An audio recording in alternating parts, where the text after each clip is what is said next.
Pakinggan ninyo at unawain ang aking sasabihin.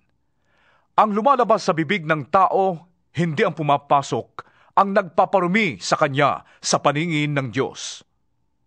Pagkatapos, lumapit naman ang mga alagad at sinabi sa kanya, Hindi po ba ninyo alam na nasaktan ang mga Pariseo sa sinabi ninyo?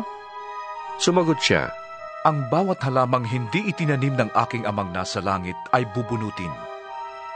Hayaan ninyo sila. Sila'y mga bulag na taga-akay ng bulag. At kapag bulag ang umakay sa kapwa bulag, pareho silang mahuhulog sa hukay. Sinabi sa kanya ni Pedro, Ipaliwanag nga po ninyo sa amin ang talinghagang ito.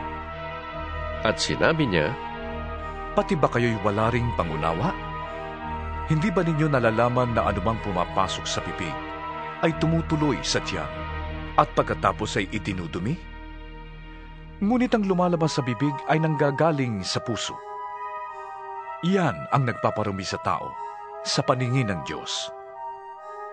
Sapagkat sa puso nanggagaling ang masasamang kaisipan, pagpatay, pangangalunya, pakikiapid, pagnanakaw, pagiging saksi para sa kasinungalingan, at panimirang puri. Yan ang nagpaparumi sa tao sa paningin ng Diyos. Hindi nagiging marumi ang isang tao kung siya man ay kumain ng hindi muna naguhugas ng kamay sa paraang naayon sa minanang turo.